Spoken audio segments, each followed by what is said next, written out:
In the first half of the 20th century, we were to witness the rise of competing political ideologies in Europe. And both the communists and the fascists were to present pressures on all organized Christian faith that ultimately led to the outbreak of the Second World War and then subsequently the outbreak of the Cold War between the United States and Russia. You have then political differences on the international front, but you also have religious issues that have to be worked through. The first of these two to appear was communism. Communism was the brainchild of Karl Marx. Marx had in 1848 written a Communist Manifesto. He had argued that the workers of the world needed to unite to overthrow the owners of the means of production. And he believed that a communist revolution would ultimately occur in primarily heavily industrialized countries. The surprise, of course, was that the November Revolution in Russia in 1918 was in maybe the least industrialized of the major nations on the face of the earth. The communists that seized control in Russia in November were remarkably anti-religion. In fact, one of Marx's most famous comments was that religion was the, quote, opiate of the masses, end of quote. The reality being that Marx felt like the concern about religion took people away from focusing on the state and on what their expectations were as individuals in assisting the state in becoming what it could. The Russian state then, from the very first, is anti-religion, and of course Christianity in Russia was not under the control of the church in Rome. There was an Orthodox church out of Moscow, but it was, by being anti-religious, it got the attention of organized religions all over the world. Ultimately, the Russians don't destroy Christianity. It does hang on, but the reality is a lot of the Russian churches are turned into political meeting places. A lot, particularly of the younger people in Russia, are steered away from being part of religion. And when communism ultimately collapses, the church has survived, but it's primarily older people that hung on, even as the opposition to what they wanted remained strong. So from the very first, there is this sense, particularly on the part of the Catholic Church, who are the first cousins, if you like, of the Orthodox Church, that they needed to be anti-communists. In fact, there are a number of encyclicals issued by popes in Rome denouncing communism, and that, to a degree, drives somewhat the church's position once the Second World War breaks out. Now, outside of Russia, this fear of communism manifests itself primarily, first of all, in the Spanish Civil War.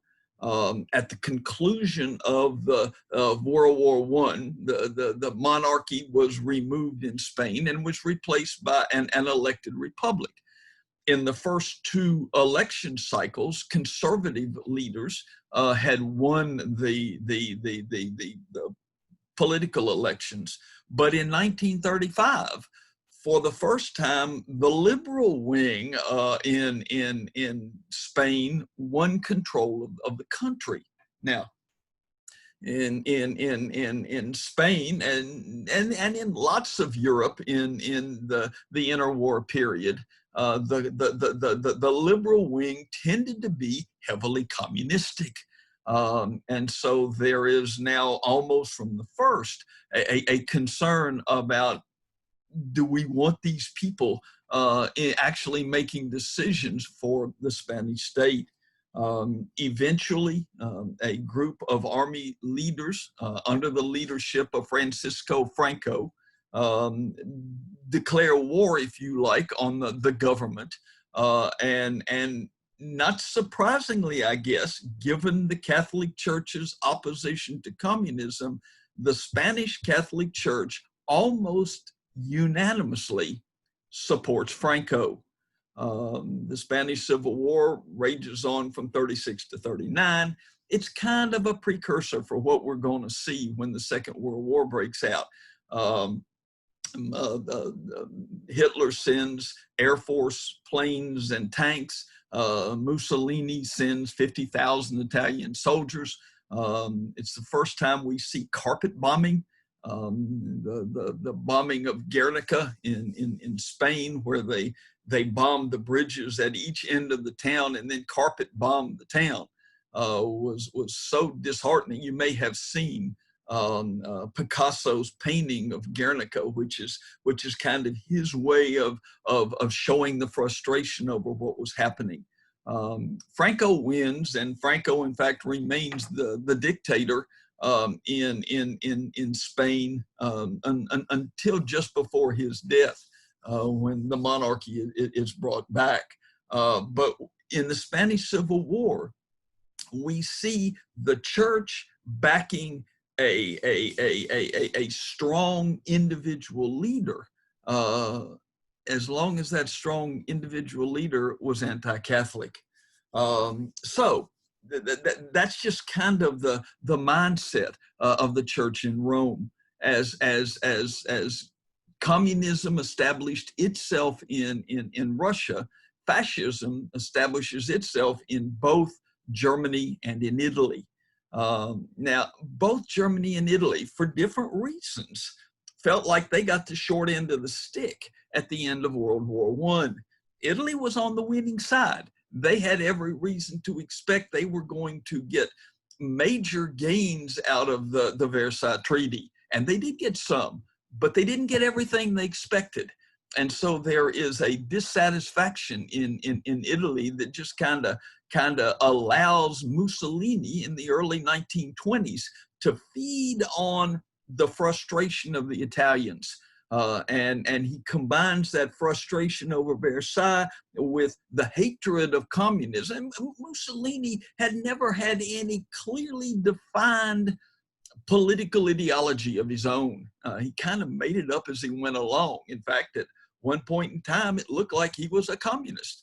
But he rises to power by creating a paramilitary organization that breaks up Communist Party meetings, that allows him to announce that he is the one who can get Italy what Italy needs. And he ultimately, although he uses all kinds of threats to arrive to a position of power, he ultimately gains power legally. He is invited to be the premier by the king, Victor Emmanuel III, and which Victor Emmanuel III can choose anybody he wants to be the premier. And so Mussolini comes into Italy. He reorganizes the government. He reorganizes the economy. The government is all under him. He creates the corporate state, 22 different corporations. It becomes a planned economy. It rides through the Great Depression a whole lot easier than we do in America, as was true of Russia, and as will be true of Germany. If you've got a powerful individual telling people what they can do and what they can't do, then you can control the economic problems in your state easier than you can in a market economy. Mussolini's goal was to return Italy to the position it had had under the Roman Empire. But now here's the issue. If Mussolini is going to dominate Italy, and one of the things you hear, there are an awful lot of people who aren't in Italy who admire Mussolini. One of the things you hear said a lot is, under Mussolini, the trains run on time. And frequently in Italy, the trains were haphazard. That's just kind of a statement that there was an organization, there was a political power that Italy had lacked for a number of years. Now, if Mussolini's going to run Italy, we have to remember that the Catholic Church is the church of not 100% of the Italians, but certainly the vast majority of the Italians. Mussolini needs the Catholic Church on his side. Now, again, the church has already proved that they don't like the communists, and by bashing the communists, Mussolini already rises in their estimation. But here's the problem. The problem was, when Italy had been unified in the last part of the 19th century, one of the big losers, because Italy was made up of 11 individual states. At the time, Victor Emmanuel II and Cavour began to put these together to become an Italian kingdom. But what happens is that one part of Italy, the so-called Papal States, a band that runs from Rome across to the Adriatic, the Papal States were places where the popes weren't just religious leaders, they were still the political leaders of the Papal States. Well, in 1860, when the Kingdom of Italy is created, the eastern part of the Papal States are absorbed into the new Italy. And then in 1870, when Rome finally becomes part of the Italian state, the last part of the Pope's political power is gone. This angered the popes at the time. They kind of locked themselves up in the Vatican. You know, the popes are also the bishops of Rome. They're supposed to be out in Rome itself doing masses every now and then in their church in Rome. St. John Lateran, I think, is their church in Rome. But essentially, the popes just kind of lock themselves up in the Vatican and don't come out. So in 1929, Mussolini, and one of the smarter things he does, agrees to sign the Lateran Pact with the Pope. What the Lateran Pact does is it makes the Vatican City an independent nation. It's surrounded completely by Italy, but it is independent. The Pope is the political leader. Not only is he the religious leader of the church, he's the political leader of the Vatican City. And in addition, Mussolini compensates financially the Catholic Church for the lands they lost. Now that's a real smart move on Mussolini's part.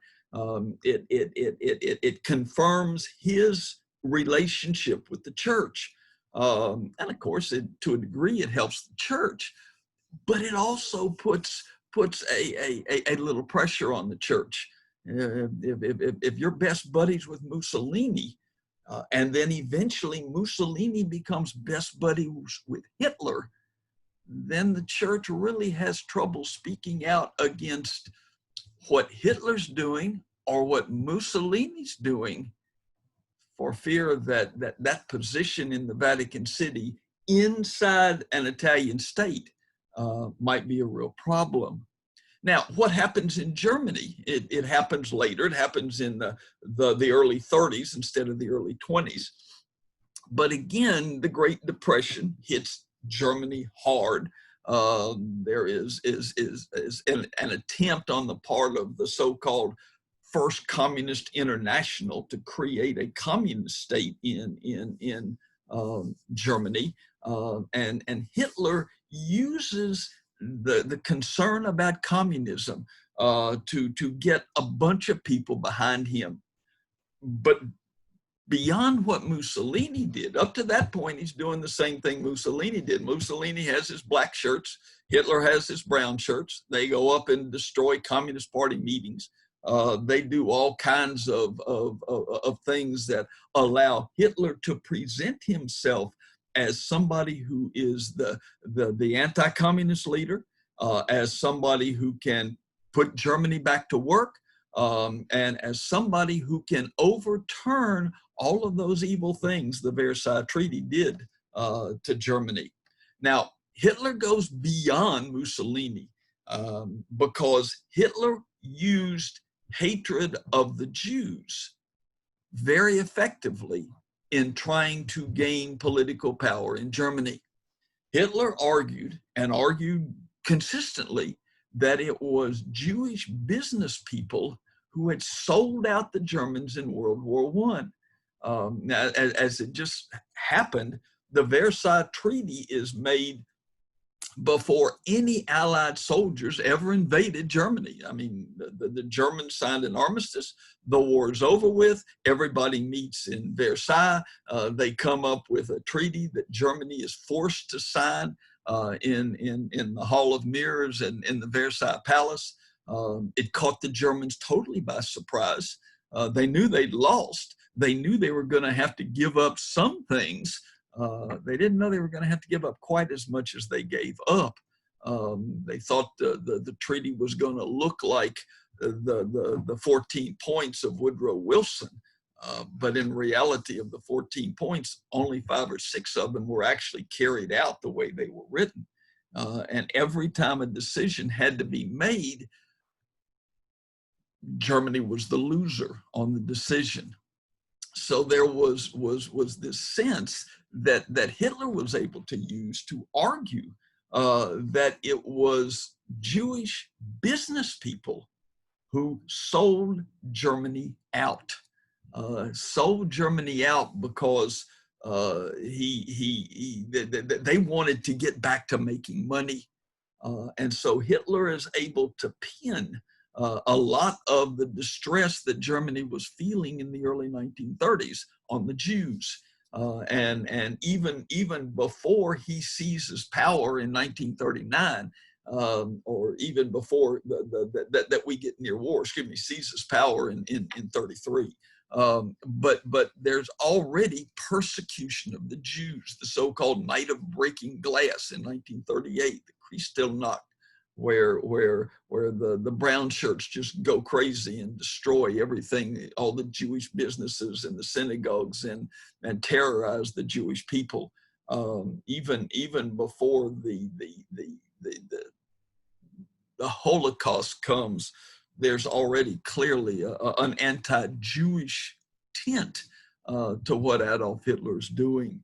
Now, this again puts the church, the Catholic Church, in a difficult spot. The Pope is Pius XII. He becomes Pope in 1939. He will remain Pope until 1958. He had at one point in time been the papal nuncio to Germany, so he and Hitler were on good speaking terms, and he had then gone back to being a bishop and was elevated, or a cardinal rather, and then was elevated from being a cardinal to being the Pope. Pius has to tread carefully. Not only does he have to stay in good touch with Mussolini, because he is the head of the church that most of Mussolini's people attend, if they attend at all. But the Catholic Church in southern Germany is also a very, very important, very powerful church. Northern Germany tends to be Lutheran, Southern Germany tends to be Catholic. And so Pius has this concern that he can't do things that are going to turn the Nazis loose on his church. And so he had even before war broke out, he signed a deal with Hitler, a deal that would allow, but Hitler would guarantee not to interfere with the religious rights of Catholics. And the Catholics would agree to back completely out of political affairs. And that seemed to be a win, if you like, for the Catholics, because they could continue to worship as they chose. The problem is that the largest political party in Germany that was anti-Hitler and anti-Nazi was the Catholic Center Party. And so when Pius XII, or Pius as a cardinal before he becomes, agrees to this deal, he in essence removes from Hitler's way the largest single political obstacle other than the communists that he might have had to face. And so there's this careful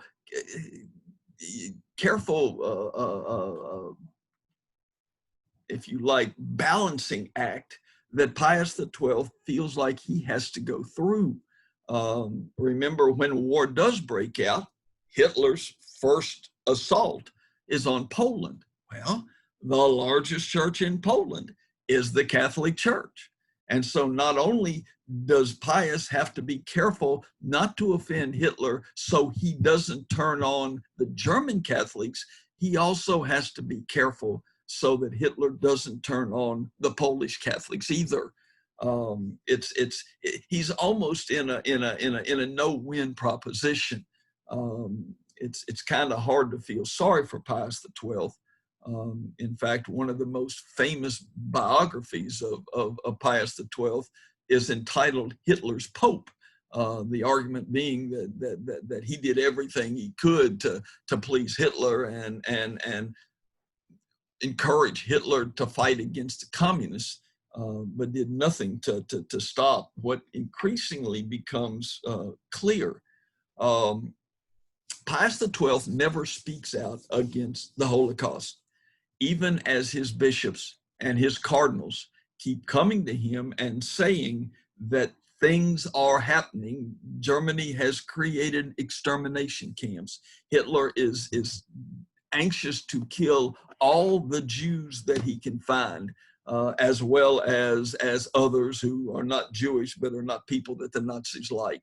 And as people are saying to Pius, you need to take an ethical stance against this. Pius never did. There is some indication that some small groups of Jews he did assist in getting out of Germany, but for the most part, Pius just kind of turns his back on what's going on under Hitler's reign in Germany. Now it's easy to pick on him. It's easy to say, well, he was a leader of the church. He, by gum, should have been saying this is not right. But again, nobody in America was saying that either. About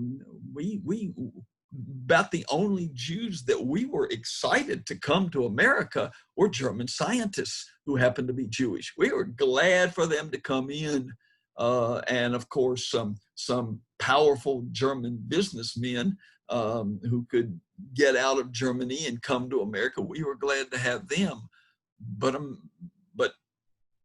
FDR never speaks against the Holocaust, even as he becomes aware of it, until finally American military troops, Patton's Third Army, liberates one of these extermination camps.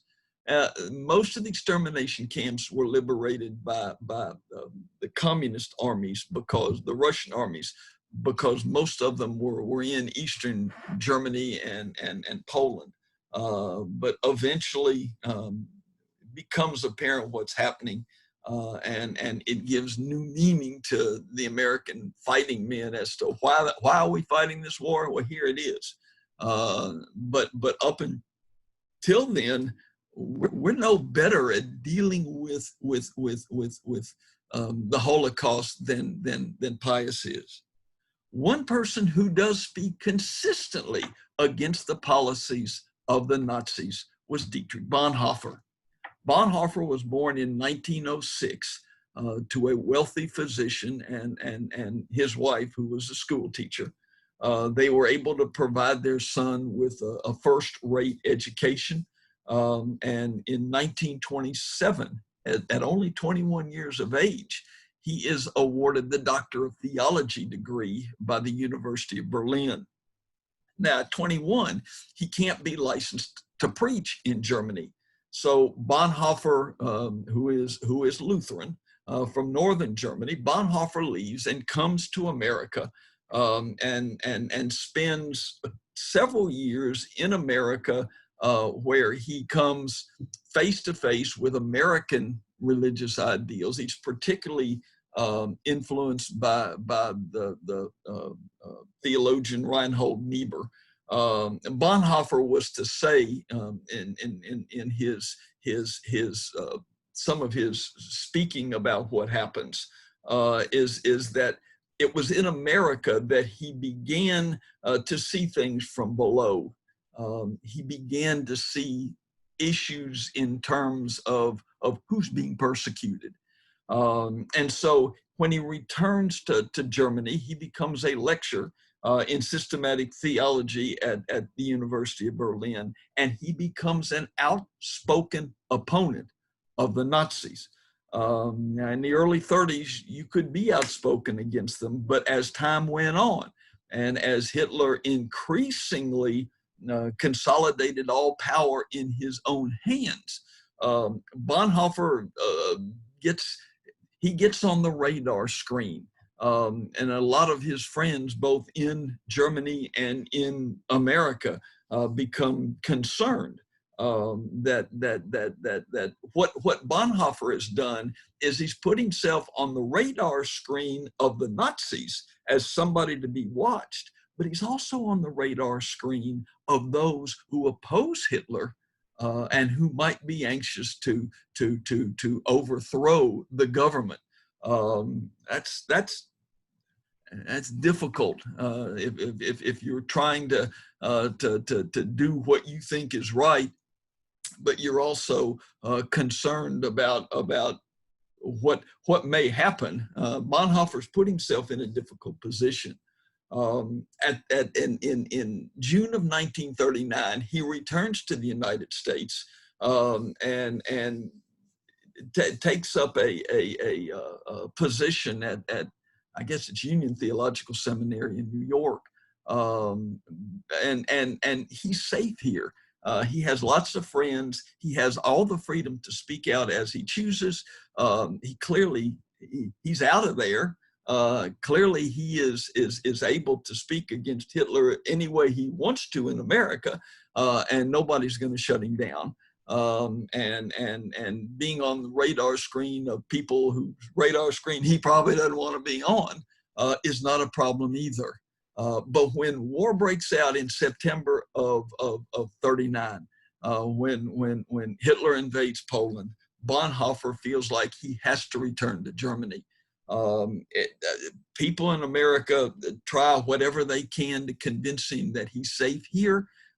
He can continue to be a voice of reason here, but he runs a risk if he goes back to Germany. And Bonhoeffer turned him down. He said no, he had to go back because he said he wanted to be part of the church that helped rebuild Germany after the Nazis were gone. But if he wasn't there helping the church during the most difficult time of their existence, then he couldn't be effective once the time to rebuild comes. And so he returns to Germany, continues to speak against the Nazis. In April of 1943, He was arrested and put in a concentration camp. On July the 20th, 1944, Count von Stauffenberg manages to carry a bomb into Hitler's bunker in East Prussia, and with the intention of killing Adolf Hitler. The bomb explodes, but unfortunately it is Hitler's protected by a heavy oak table leg. Several people in the bunker are killed. Hitler has some what end up being cosmetic problems, but it sends Hitler on this drive with the Gestapo to find everybody who might be implicated in this. And unfortunately, Bonhoeffer is implicated, not helping to carry out because he's in prison, but at least knowing that it's happening. And consequently, he's sentenced to die on April the 9th, 1945. He is hung. 21 days later, Adolf Hitler commits suicide.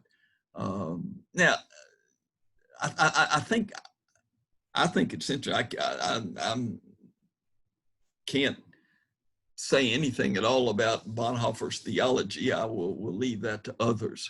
But I always think it's interesting that his most read book is called The Cost of Discipleship. And if ever anybody understood the cost of discipleship and gave everything for it, it's clearly Dietrich Bonhoeffer.